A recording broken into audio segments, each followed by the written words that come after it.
Stop dulu, serius, jangan di-keep, jangan geser layar, jangan langsung swipe. Kalau lagi di dapur, kecilkan apinya. Kalau lagi rebahan, tahan dulu jempolnya. Kalau lagi ngopi di teras, duduk yang tenang, dengerin sampai habis. Ini bukan konten sensasi, bukan judul lebay buat mancing klik. Ini soal hak yang tiap awal bulan sering bikin deg-degan. Saldo cukup enggak sampai akhir bulan aman enggak? Ada tambahan enggak kali ini? Assalamualaikum warahmatullahi wabarakatuh. Pak Bu, tahan dulu jempolnya. Jangan langsung geser. Biar saya cerita pelan dari awal sampai akhir. Karena yang mau saya sampaikan ini nyawa banyak orang. Soal pesangon, rapel, dan gimana negara lagi nyusun aturan. Supaya hak-hak pensiun itu benar-benar sampai ke tangan. Bukan cuma janji di atas kertas. Dengarin ya. Beberapa waktu belakangan ini, pembahasan peraturan pemerintah soal pesangon dan mekanisme pencairan pensiun masuk fase penentu. Bukan lagi sekedar wacana. Ini sudah ada di meja resmi antara pihak yang pegang anggaran, pihak yang pegang data, dan wakil rakyat yang duduk bareng. Itu bukan gosip warung. Ini urusan serius antara Kementerian Keuangan Republik Indonesia, PT Taspen, dan Dewan Perwakilan Rakyat Republik Indonesia. Yang dibahas bukan hal receh. Alokasi anggaran negara, kesiapan fiskal, gimana teknis pencairan supaya enggak bikin sistem keuangan goyang sampai validasi data jutaan penerima. Artinya apa? Artinya ini nyata, terukur, dan lagi dipersiapkan dengan serius. Yang bikin banyak orang deg-degan bukan cuma soal pengesahan peraturan, yang bikin gaduh itu keputusan besar. Apakah hak pesangon tetap dicicil bertahun-tahun seperti pola lama atau dibayar penuh sekaligus? Lalu apakah pencairan ini akan didekatkan sama momen gaji ke-13 yang setiap tahun selalu ditunggu-tunggu para pensiunan? Saya paham pertanyaan-pertanyaan itu muter-muter di kepala banyak orang. Benarkah kali ini beda? Benarkah pesangon yang sudah lama ditunggu bakal dibayar penuh?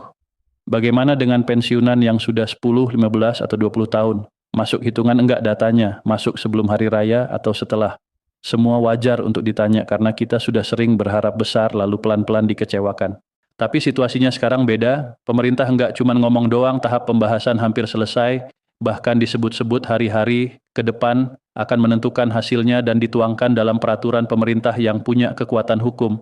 Bukan sekedar surat edaran atau himbauan sementara. Kenapa ini penting? Karena kalau sebuah peraturan pemerintah disahkan, itu berubah jadi kewajiban hukum negara. Kalau ada penyimpangan atau keterlambatan, ada konsekuensi administratif dan politik. Bukan cuma janji biasa.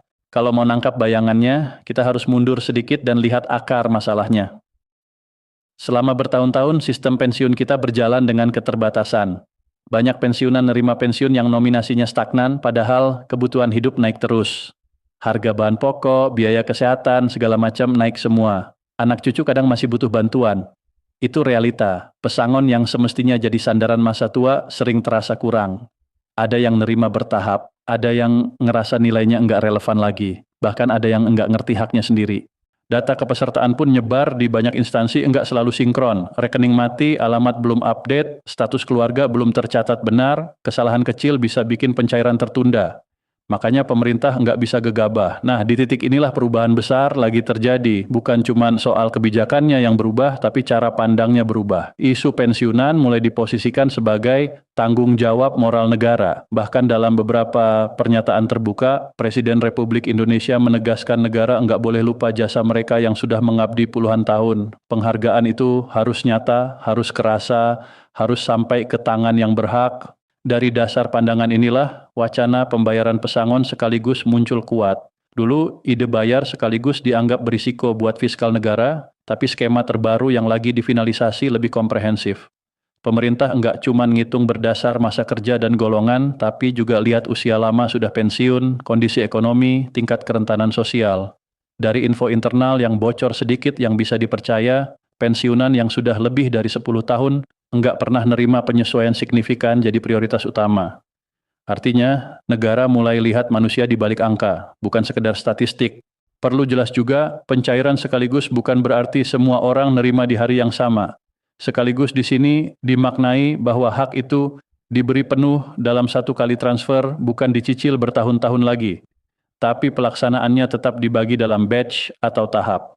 Kenapa? Untuk jaga stabilitas fiskal, memastikan data benar, dan hindari kekacauan administratif. Batch pertama akan fokus ke kelompok paling rentan, mereka yang enggak punya penghasilan tambahan dan sepenuhnya bergantung pada dana pensiun. Batch berikutnya menyusul sesuai kesiapan data dan sistem. Semua golongan dari 1 sampai 4 tetap berhak. Yang membedakan adalah nominal berdasarkan masa kerja, pangkat terakhir, dan komponen tunjangan. Dalam formula baru ini juga ada usaha kecilkan ketimpangan supaya dampaknya terasa nyata, bukan sekedar simbolis. Soal momentum pencairan, pemerintah melihat momen gaji ke-13 sebagai waktu strategi. Secara teknis, sistem sudah disiapkan, anggaran juga sudah dihitung, tapi berdekatan bukan berarti hari yang sama. Bisa saja gaji ke-13 dulu, lalu pesangon menyusul beberapa hari setelahnya, jadi jangan langsung panik kalau belum muncul di hari yang sama. Sekarang penting banget peran kesiapan personal masing-masing.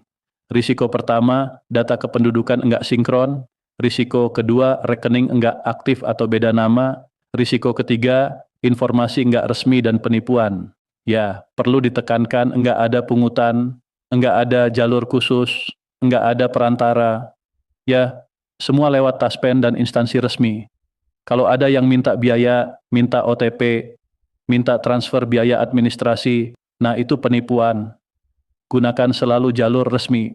Lalu, apa yang harus dilakukan sekarang? Jangan panik, jangan pasrah, bersiaplah perbarui data taspen, pastikan rekening aktif atas nama sendiri, siapkan dokumen pendukung, gunakan hanya sumber resmi buat cek informasi. Kalau pensiunan sudah wafat, haknya enggak hangus, bisa diteruskan ke ahli waris sesuai mekanisme. Surat keterangan kematian, dokumen ahli waris, identitas, rekening ahli waris, semua diatur supaya enggak berbelit dan tanpa biaya. Bahkan untuk daerah terpencil ada mekanisme jemput bola lewat kerja sama kelurahan dan kecamatan supaya yang jauh tetap bisa mengurus haknya. Ngomong-ngomong soal nominal, kebijakan ini enggak asal populis. Masa kerja, pangkat terakhir, komponen tunjangan, dan penyesuaian sosial jadi dasar perhitungan. Jadi dasar perhitungan yang paling penting bukan cuma besaran, tapi kepastian. Kepastian hak dibayar, kepastian negara hadir. Ingat, 1 hari setelah PP itu disahkan bukan berarti uang langsung cair. Hari pertama adalah pembukaan proses administratif nasional. Sistem diaktifkan, data dikunci. Sinkronisasi antara PT Taspen, Dukcapil, dan perbankan dimulai. Yang penting bukan berbondong-bondong ke kantor, tapi pastikan nomor telepon aktif, email bisa diakses, dan aplikasi Taspen bisa dibuka. Jangan sampai notifikasi resmi enggak kebaca. Tanda awal biasanya pemberitahuan bahwa data sedang diverifikasi tanpa sebut angka, tanpa minta transfer. Kalau belum ada notifikasi, jangan panik, bisa jadi masuk batch berikutnya. Perbedaan 1 huruf di nama bisa bikin sistem menahan pencairan. Tanggal lahir beda, status perkawinan belum diperbarui, hal kecil tapi dampaknya besar. Jangan sungkan bertanya ke instansi resmi, memastikan hak bukan berarti menuntut berlebihan.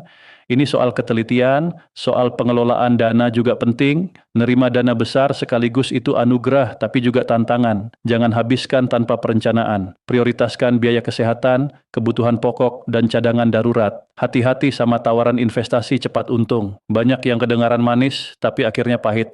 Kalau ada kendala teknis tetap tenang, jangan langsung percaya kabar enggak jelas. Gunakan jalur resmi. Sekarang saya mau jelasin gimana skema teknisnya pelan-pelan. Dalam rancangan yang sedang difinalisasi, skema pencairan bakal dipilah per kelompok rentan dulu, lalu bertahap untuk yang lain. Semua penerima yang datanya valid bakal menerima otomatis ke rekening terdaftar. Siapa saja yang berhak, pensiunan ASN, pensiunan TNI dan Polri, janda duda, penerima pensiun, dan ahli waris tercatat resmi, semua masuk skema yang sama, enggak perlu daftar ulang, enggak perlu bawa map tebal atau bolak-balik minta bantuan. Selama data valid, dana bakal masuk otomatis. Kenapa ada yang sudah terima tapi banyak yang belum? Kenapa nominal beda-beda? Jawabannya simple. Gaji pokok terakhir, pangkat, golongan, masa kerja, tunjangan diterima sejak kebijakan berlaku. Negara sudah alokasikan dana. Dasar hukumnya ada penyaluran lewat lembaga resmi. Jadi kalau ada yang bilang rapel cuman rumor atau janji manis, itu salah besar. Ya, negara enggak main-main sama hak pensiunan. Namun sekali lagi, pencairan rapel enggak dilakukan serentak. Bukan karena uang enggak ada, bukan karena didiskriminasi, tapi karena verifikasi administratif harus rapi, supaya enggak salah transfer ke rekening yang salah atau orang yang enggak berhak.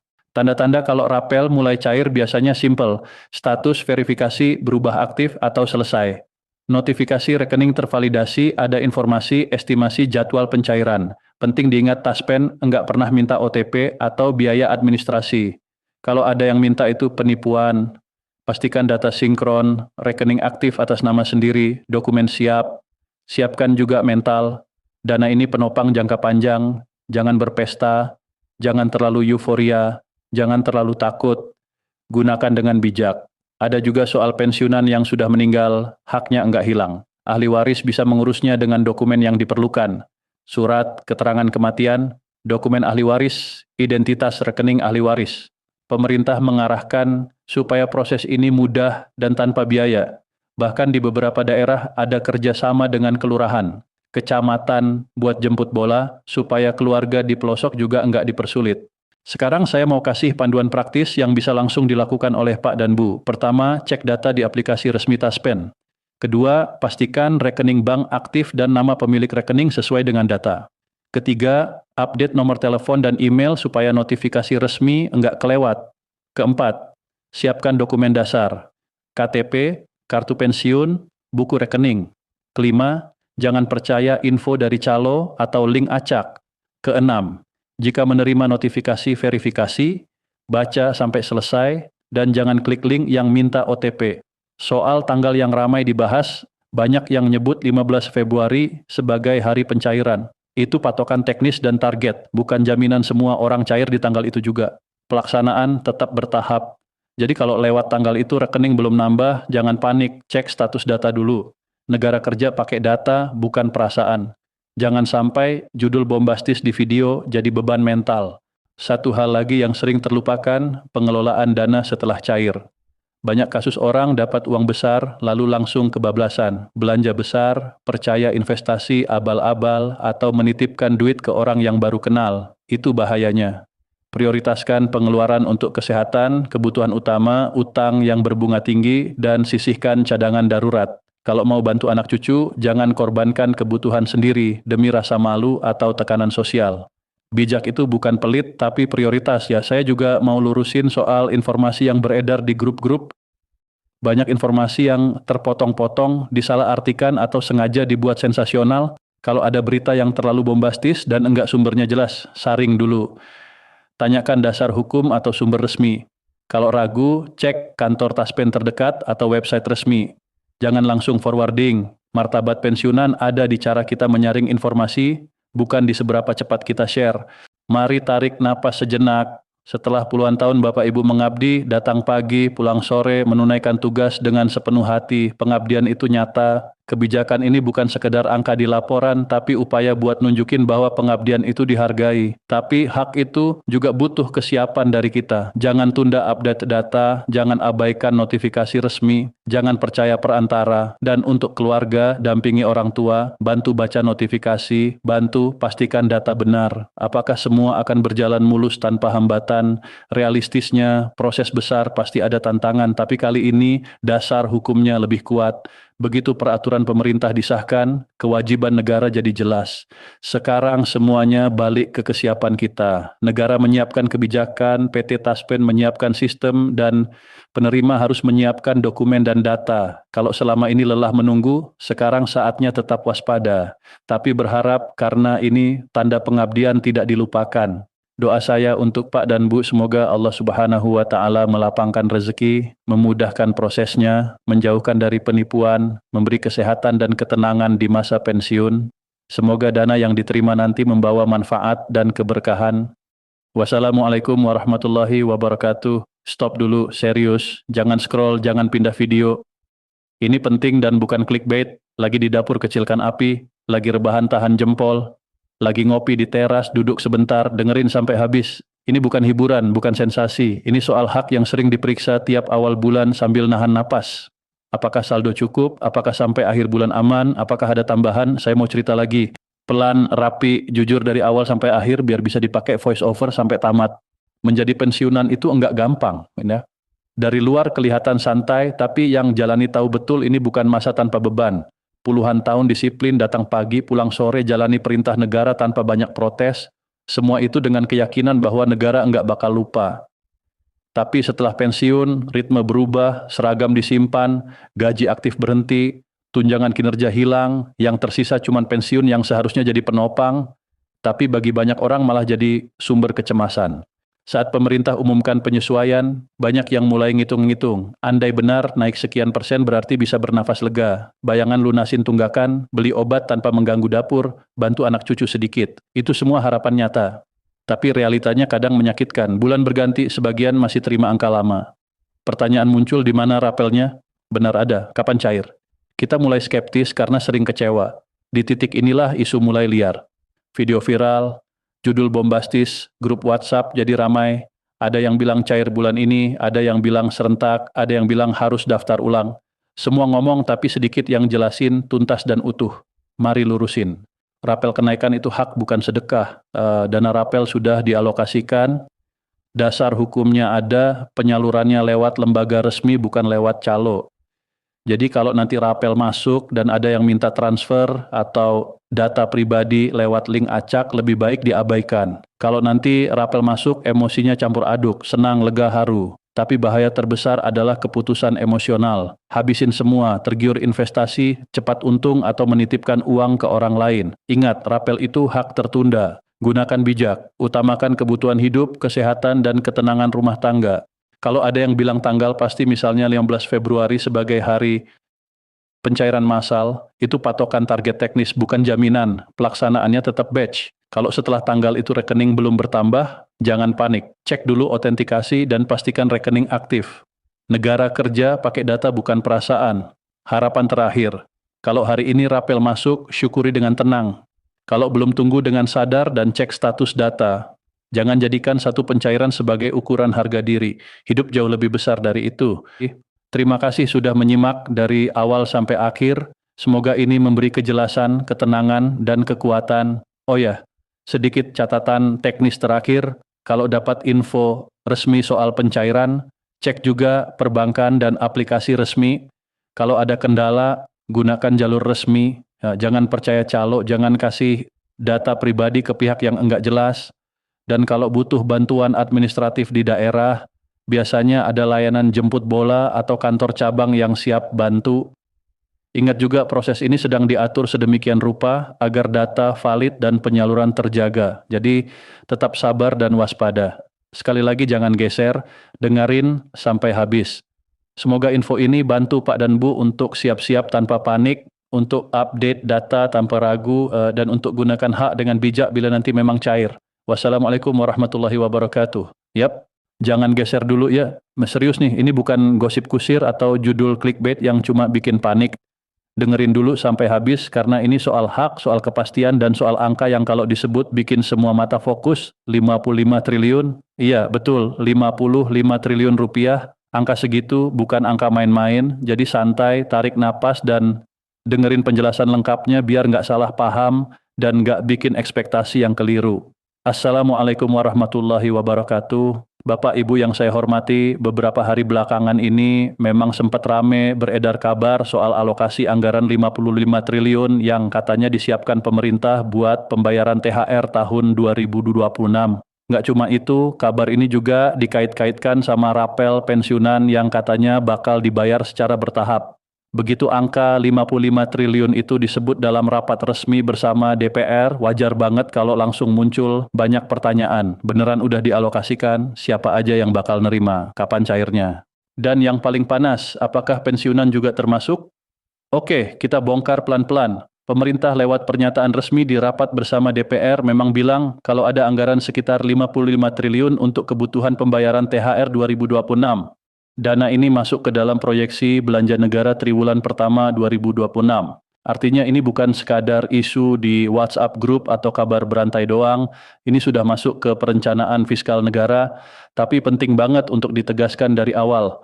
Angka 55 triliun itu adalah total untuk berbagai kategori penerima, bukan cuma buat satu golongan doang. Di dalamnya termasuk pegawai negeri sipil aktif alias ASN, tenaga honorer yang statusnya P3K atau P3K, prajurit TNI, anggota Polri, serta para pensiunan. Kenapa ini penting? Karena sering terjadi salah kaprah, seolah-olah seluruh 55 triliun itu cuma buat satu kelompok.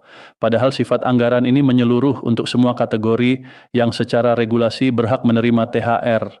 Lanjut ke pertanyaan yang paling sering muncul, kapan cairnya? Kalau ngikut pola tahun-tahun sebelumnya, THR biasanya dicairkan sekitar 10 hari kerja sebelum Hari Raya Idul Fitri.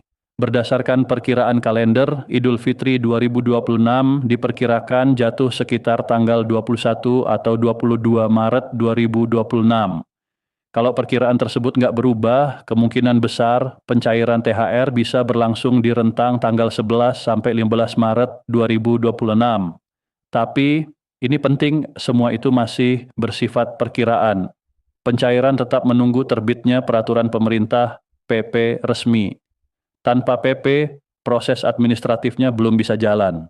Jadi walaupun anggarannya sudah disiapkan, regulasi tetap jadi kunci pelaksanaannya. Sekarang kita masuk ke bagian yang paling ditunggu, rapel pensiun. Dalam pemberitaan yang beredar disebutkan kalau selain THR, pemerintah juga memastikan rapel pensiun memiliki dasar hukum dan anggaran resmi. Artinya rapel itu bukan isu liar, sudah ada payung kebijakan yang jadi dasar pelaksanaannya. Tapi ada satu hal yang harus dipahami dengan sabar, pencairan rapel nggak akan dilakukan serentak. Kenapa? Karena prosesnya harus melalui verifikasi data satu persatu. Setiap penerima akan diperiksa status rekeningnya, kesesuaian data, kelengkapan administrasi, serta validitas haknya. Langkah ini dilakukan untuk menghindari kesalahan transfer, rekening yang ternyata nggak aktif, perubahan data yang belum diperbarui, atau kendala administrasi lainnya. Pemerintah milih mekanisme bertahap supaya nggak terjadi kekeliruan yang justru merugikan pensiunan sendiri. Untuk penyaluran yang perlu dicatat, untuk pensiunan ASN, penyaluran dilakukan melalui PT Taspen, sedangkan untuk pensiunan TNI dan Polri, penyalurannya lewat PT Asabri. Dua lembaga ini memang secara resmi yang mengelola dana pensiun sesuai kategorinya masing-masing. Jadi nanti kalau ada pencairan rapel, jalurnya tetap melalui lembaga yang selama ini menangani pembayaran pensiun rutin. Nggak ada lembaga baru, nggak ada sistem baru yang tiba-tiba muncul, semuanya lewat mekanisme resmi yang sudah berjalan. Lalu soal nominal, banyak yang nanya berapa sih jumlah rapel yang bakal diterima? Jawabannya, nggak sama untuk setiap orang. Perhitungannya didasarkan pada beberapa komponen seperti gaji pokok terakhir sebelum pensiun, pangkat dan golongan, masa kerja, serta tunjangan keluarga yang melekat. Semua faktor itu mempengaruhi besaran hak yang diterima. Jadi dua orang yang pensiun di tahun yang sama belum tentu nominal rapelnya identik. Setiap individu punya riwayat karir dan komponen penghasilan yang berbeda-beda. Nah, pertanyaan lagi, apakah rapel dibayarkan bersamaan dengan THR? Secara prinsip, THR dan rapel itu dua hal berbeda. THR adalah hak tahunan yang dibayarkan menjelang hari raya. Rapel adalah selisih kekurangan pembayaran akibat kebijakan yang berlaku surut. Dari praktik tahun-tahun sebelumnya, seringkali rapel nggak selalu dibayarkan bersamaan dengan THR. Kadang rapel dibayar setelah THR, kadang terpisah beberapa minggu, tergantung kesiapan data dan sistem pembayaran.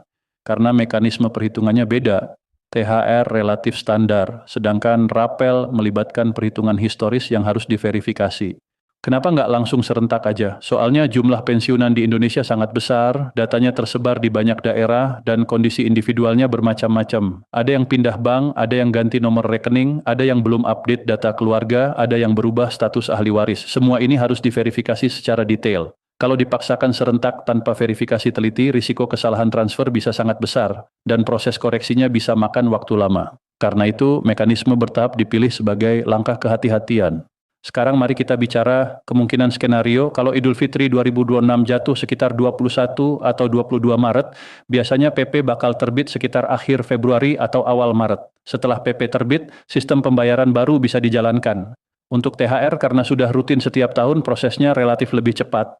Tapi untuk rapel yang menyangkut perhitungan selisih dan verifikasi per individu, waktunya bisa sedikit lebih panjang. Skenario idealnya, PP terbit tepat waktu, data sudah sinkron, sistem pembayaran siap, maka THR cair sekitar pertengahan Maret dan rapel tahap pertama bisa menyusul dalam waktu berdekatan. Skenario realistisnya, THR cair sebelum Lebaran, sementara rapel menyusul setelah Lebaran secara bertahap. Skenario administratif yang lebih lambat, PP terbit sedikit molor dan rapel bisa bergeser ke kuartal berikutnya. Tapi semua itu tetap berada dalam koridor anggaran yang sudah disiapkan. Sekarang soal keamanan, ini penting banget dan saya ulangin pelan-pelan. Menjelang pencairan dana besar, biasanya kasus penipuan meningkat.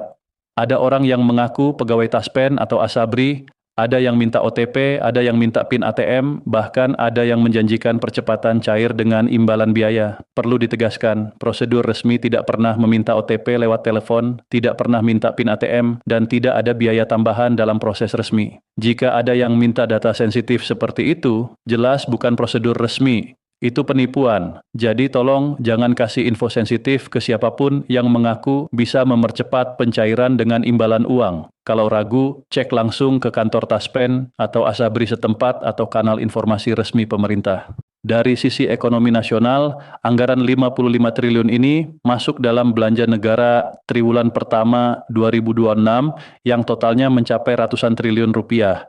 Pemerintah biasanya mempercepat realisasi belanja awal tahun untuk menjaga perputaran ekonomi. Ketika THR dan dana tambahan seperti rapel cair, daya beli masyarakat meningkat, konsumsi rumah tangga naik, dan perputaran ekonomi di daerah ikut bergerak. Jadi, kebijakan ini bukan hanya soal individu yang menerima haknya, tetapi juga bagian dari strategi ekonomi nasional untuk menjaga stabilitas dan mendorong konsumsi. Sebagai ringkasan biar jelas, anggaran 55 triliun memang telah dialokasikan untuk THR 2026 bagi ASN aktif, P3K, TNI, Polri, dan pensiunan. Pencairan THR diperkirakan sekitar 10 hari kerja sebelum Idul Fitri 2026, perkiraan rentang tanggal 11-15 Maret 2026, jika Idul Fitri jatuh 21 atau 22 Maret. Namun tetap menunggu PP resmi. Rapel pensiun memiliki dasar hukum dan akan disalurkan melalui Taspen dan Asabri sesuai kategori. Pencairannya dilakukan bertahap karena proses verifikasi data. Nominal rapel berbeda-beda, tergantung komponen gaji dan masa kerja. Dan yang paling penting, tidak ada biaya tambahan dalam proses resmi. Jangan membangun kepastian pada tanggal yang belum ditetapkan resmi. Anggarannya sudah ada, dasar hukumnya ada, hak tersebut tidak hilang, tinggal menunggu tahapan administratifnya selesai. Satu pesan penutup yang sederhana, tetap tenang dan waspada. Jangan mudah panik atau percaya hoaks yang menjanjikan tanggal pasti tanpa dasar resmi. Cek informasi hanya dari kanal resmi pemerintah, kantor Taspen atau Asabri, atau pernyataan resmi dari kementerian terkait. Kalau ada yang menghubungi dan minta data sensitif, OTP, PIN, kode token, tolak dan laporkan. Hak itu ada, anggarannya ada, cuma prosesnya perlu ketelitian supaya hak itu benar-benar sampai ke tangan yang berhak tanpa ada masalah. Semoga penjelasan ini bisa bikin Bapak dan Ibu lebih tenang, lebih paham alur administratifnya, dan lebih skeptis terhadap info yang belum jelas kebenarannya. Jangan langsung geser ke video lain dulu. Kalau ada update resmi nanti pasti diumumkan lewat kanal resmi.